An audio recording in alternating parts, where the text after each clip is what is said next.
ছাগলনাইয়া প্রবাসী কল্যাণ সমিতি কাতারে প্রথম প্রতিষ্ঠা বার্ষিকী উপলক্ষে আলোচনা সভা অনুষ্ঠিত হয়েছে।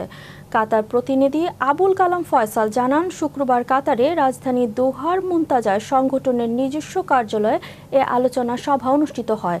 সংগঠনের সভাপতি খোরশেদ আলম পাটোয়ারি সভাপতিত্বে সাধারণ সম্পাদক রফিকুল ইসলামের সার্বিক তত্ত্বাবধানের অনুষ্ঠিত সভায় অতিথি হিসেবে উপস্থিত ছিলেন বিশিষ্ট ব্যবসায়ী মাহমুদুল হক এবং বিশিষ্ট আনোয়ার হোসেন।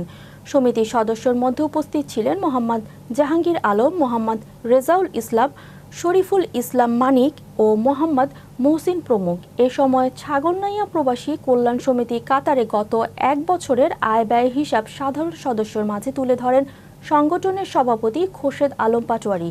অতীতের সব ভুল ত্রুটি থেকে শিক্ষা নিয়ে উপস্থিত সকল সদস্য সমন্বয়ে সংগঠনের আগামীর পরিকল্পনা নির্ধারণ করা হয়। শেষে উপস্থিত সকলের মুখরোচক খাবার দিয়ে আপ্যায়ন করার মাধ্যমে অনুষ্ঠানের পরিসমাপ্তি ঘটে।